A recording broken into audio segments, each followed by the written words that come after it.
everyone, good evening. Welcome to ET Now, Startup Central, the first and only daily show in India dedicated to startups and entrepreneurship.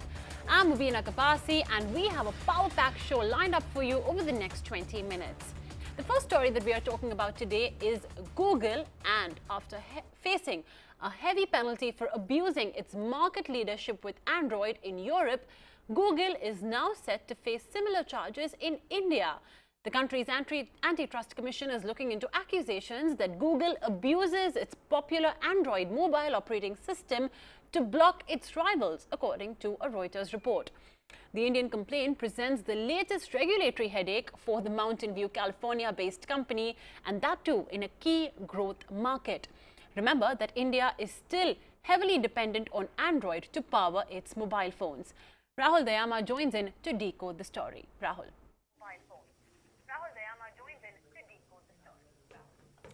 Mubina, that's right. After Europe, seems like India, there are concerns because the Competition Commission of India, the watchdog, really is looking into complaints that Google used a similar strategy to keep rivals out as far as the Android operating market is concerned. If we talk about the Europe case, really, it was about forcing manufacturers to pre-install the likes of Google Chrome, the search engine apart from the Play Store. And this is significant because remember, India has been Android heavy dependent market, so to say. Research studies have indicated, and rightly so, that more than 90% of users here in India use Android to power their systems. We have seen the rise of smartphone penetration also over the last, over the last few years. We've seen Chinese players, the likes of Xiaomi, OnePlus, Vivo, among others, enter the market, take away market share from top player Samsung, and the adoption from feature phones to smartphones has only been increasing. So Google, although the inquiry is likely to take a lot of time, it's been about 6 months. Google officials have already met the Competition Commission of India officials to discuss the complaint, but agencies have now reported that the Competition Commission of India is already on the matter and is looking into the merits of the case. We'll have to wait and see what comes out, because remember, in Europe they were fined a massive $5 billion by the European Commission. We'll have to wait and see what really comes out of India, but still early part of the inquiry there. All right, Rahul, thanks a lot for that. So any which ways, Google, which has had a tough 2018, could now perhaps be looking at a similar European struggle that it saw now in India as well for 2019. Well, Swiggy, meantime, is looking beyond food delivery as it places a big bet on hyperlocal delivery and announces plans to take on the likes of Dunzo, BigBasket and others with its local store offering. So now you'll be able to order groceries, flowers and even a pan from the Swiggy app very soon. In fact, let's bring on board Satish Meena, an analyst with Forrester, to talk about this. Satish, thanks so much for joining in on ET Now Startup Central. Swiggy is looking beyond food delivery. Why the need to diversify when they haven't really entirely cracked the food tech space in the first place yet? Yes. Hi, Meena. Thanks for having me. So for Swiggy, I think it's going beyond food delivery. That's something which they want. They always want that they're a food delivery company, they're a logistics company. And the focus is to increase the addressable market which they have as of now. And second is optimizing the fleet of drivers which is on ground for them. So that's something which they are trying to achieve by expansion into this category. And, I think we saw companies trying the hyperlocal thing in 2014-15, but certainly they faced multiple challenges in terms of scale. This the costs are very high, and Swiggy thinks that since they have the fleet on ground, and they can use them to deliver other goods whenever there's lead time in food delivery, and also increase the overall orders significantly for customers. Okay, we are of late seeing companies experiment with this whole multiple models thing, looking beyond their core business. I mean, Ola, Oyo, even the likes of Amazon and Flipkart, of course, have done it. They've entered retail to stay relevant in the market. Do you think that as well is something that perhaps Swiggy is struggling with, staying relevant in the market? So there are things. The companies are in market for raising funds, and at every point of time, they need to justify the kind of valuations they have. So this is one way to already, which is market, but they want to justify the kind of valuations they have, and also the future rounds of funding. That's why increasing the addressable market that they have is a good idea, and that's why most of the companies because your current target market will take some time to grow further, because we have seen a massive growth in 2018. But beyond that, it will take some time for scale it up in multiple cities beyond tier 1, tier 2, and also increase the number of orders from the existing customers. So for that, for time being, they need a separate market, a related market in volume, and show traction to justify the kind of valuations they have. And this is something most of the companies did in our market. Once there is a big round of fund, or maybe to raise next round of funding, some of them succeeded in tapping this, but majority of them are, found it difficult to capture those market. Okay, understood. Fair enough. Everyday delivery of essentials seems more or less like a crowded market now. You already have Dunzo that's in the space, and grocery players as well, among others. So what will work for Swiggy, the mass delivery fleet? So, Dunzo is doing the same thing which Swiggy wants to do. Others have played this model, because you see Grofers did the same thing when they started. BigBasket also did, but it was very expensive for them because they don't have that kind of massive fleet on ground delivering food orders. Plus, the ticket size of these orders is not going to be big, So, your grocery purchase is still going to be moved from BigBasket, or you are doing it on a weekly basis or a monthly basis. But if you are missing something, then you will go to Dunzo and Swiggy and order something. So the ticket size is going to be more challenging for these companies to increase that, and also the frequency. Food is something which they know they can, scale it up rapidly by discounts and everything. But grocery is a habit formation thing, and I think it will be more challenging for Swiggy, even if they have fleet on ground. Okay. Zomato as well is eyeing significant growth from international markets. Do you think that now with Swiggy, of course, both of them being close competitors, and this new entry, do you think this will perhaps give a leg up over Zomato to Swiggy? If you compare difference between them other than food delivery, Zomato has a very good content and advertising platform which they are using to monetize. Swiggy don't have that kind of platform as of now, where customers go for discovery or giving feedback about restaurants, and also restaurants come for listing and pay for platform.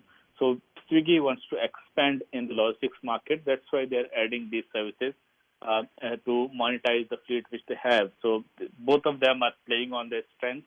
Zomato, I think they are trying to be more focused on delivery. That's something which they never wanted to do at the first place.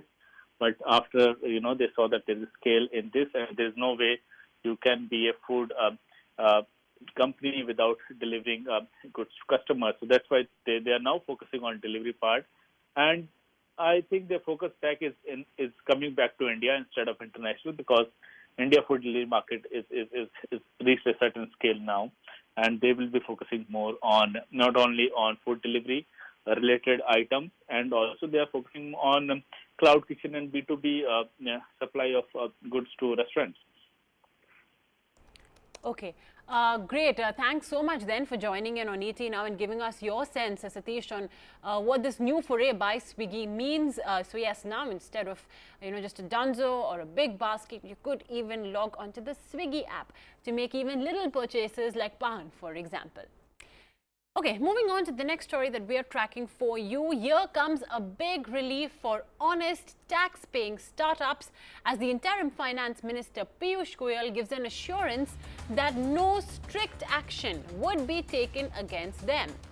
In a tweet, The DIPP Secretary Ramesh Abhishek promised startups for a simplified framework for angel investments. More on the very contentious angel tax issue and of course the sigh of relief perhaps, albeit temporary maybe, that startups could heave. Let's bring on board Ravi Gururaj, the president for TIE. Ravi, thanks so much for joining in on ET. Now, let's first talk about our interim finance minister Piyush Goyal's statement in the parliament. He says, and I quote, genuine startups won't be targeted. Now, the fact is that thousands of startups are battling some sort of an income tax notice. So what do you make of this statement? I mean, how are you going to differentiate, or how should startups and entrepreneurs read into Piyush Goyal's statement? Is this something that they should perhaps take deep notice of? Certainly. I mean, if the interim finance minister makes a statement that assuages some of the fears, that's certainly significant, right? And I think Mr. Ramesh Abhishek as well, Secretary of the DIPP, has given us similar assurances, and I think they're well-meaning. But the problem is, we have had several adverse incidents, over the weekend. Late last week, a startup had its accounts frozen, and that caused a lot of disconcertion right across the ecosystem. I think a lot of people were very alarmed by that action, especially in the earlier cases that there would be no coercive action, right, in a hasty manner. But again, I hope we can resolve this quickly.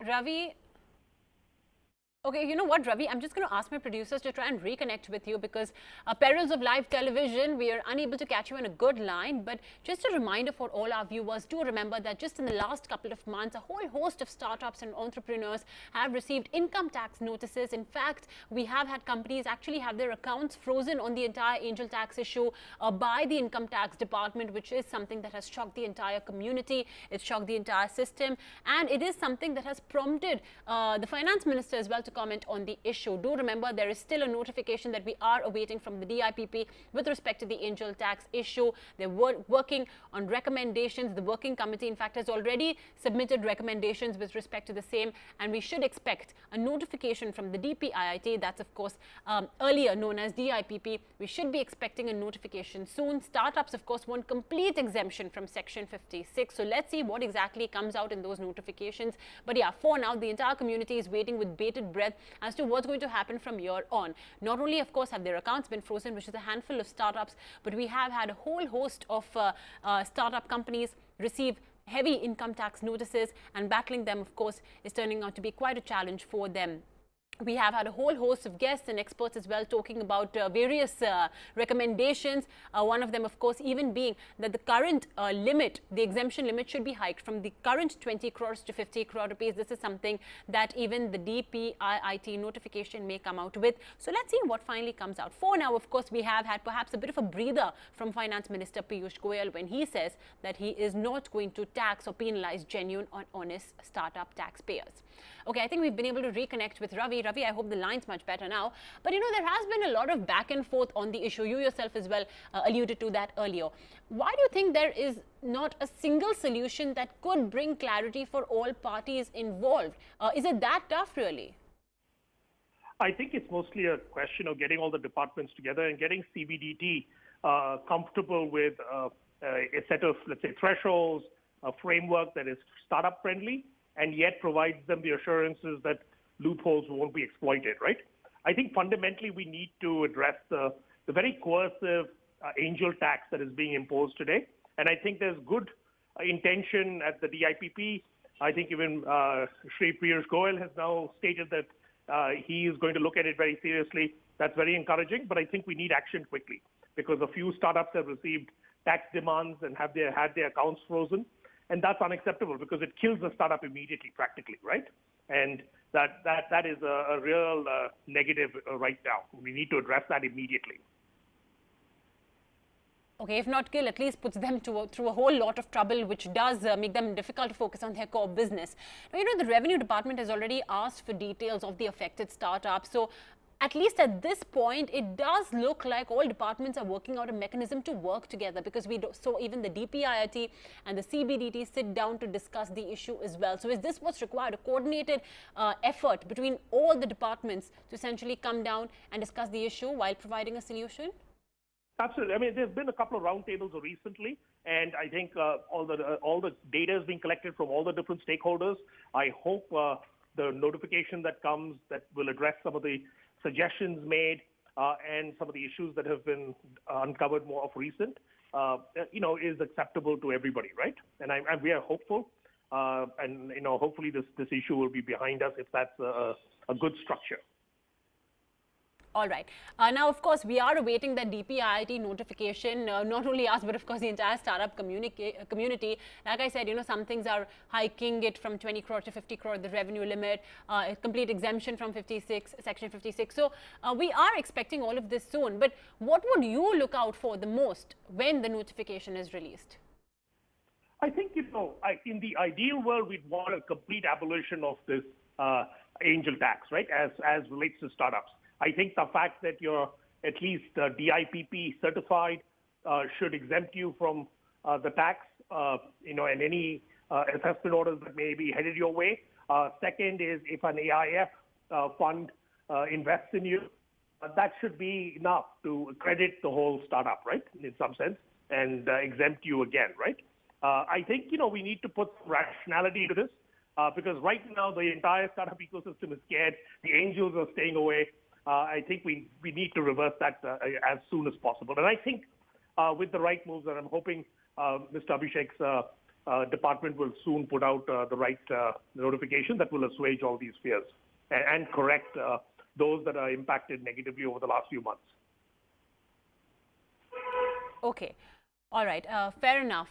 Thanks so much then for joining in, Ravi, and giving us your sense of the entire issue, and of course the latest update being Piyush Goyal throwing in a friendly word by saying that at this point of time, at least, genuine startups or honest tax-paying startups are not going to be targeted.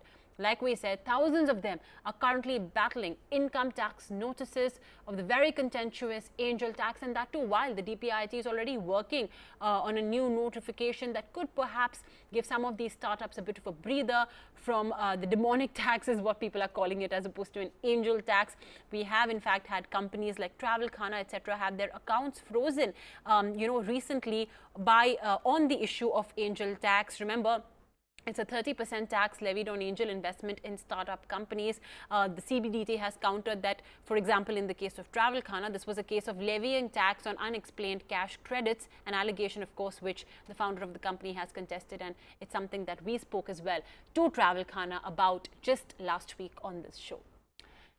Meantime, Rajneesh Kumar, the chairman of SBI, is determined to walk the talk and provide all types of services, right from basic banking facilities to shopping, ticket booking on its You Only Need One or YONO app. I'm sure you guys must have got a lot of those ads on TV. Our correspondent Rahul Dayama caught up with the bank chief. Listen in to an excerpt of this conversation. This is a journey we started almost about, I would say, 36 months back. And it is a mobile banking application. And we are moving into a generation, including myself and yourself, which loves to do everything on mobile. So why would banking be not done on mobile? And the whole concept and the idea is that whatever is an individual's universe, not only banking, it is banking, investment, insurance, bill payments, fund transfer, service requests, Online shopping, book and order, everything on one application. So it is a great convenience, great user interface, and it is living up to its name, which is You Only Need One. And that's the plan. That is the plan, and in next 2 years there are further development plans. You will have something for farmers of this country, you will have something for globetrotters, and you will have something for the business. Got it. So the age group that you're targeting is 20 to 30 initially while you start off with. So, I'm seeing a lot of them who are on right now, take that step. What are they really doing on the app? Give us some insights as to how they behave on really. No, youngsters today, if you give them facility to book travel and offers. So with our partners, offers are great and exclusive. And that is what is attracting the youth. We did a lot of survey. Even I personally talked to a lot of young people. So if you give them these two things, we have Book My Show on this. We have ICTC. We have all the flight tickets. And we have all the fashion stuff.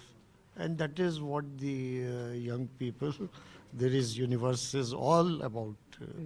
You're in Bangalore, which had the first startup branch dedicated.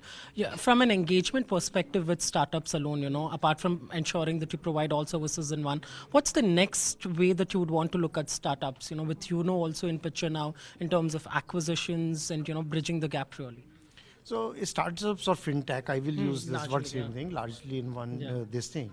Even in many applications, they have been developed by startups.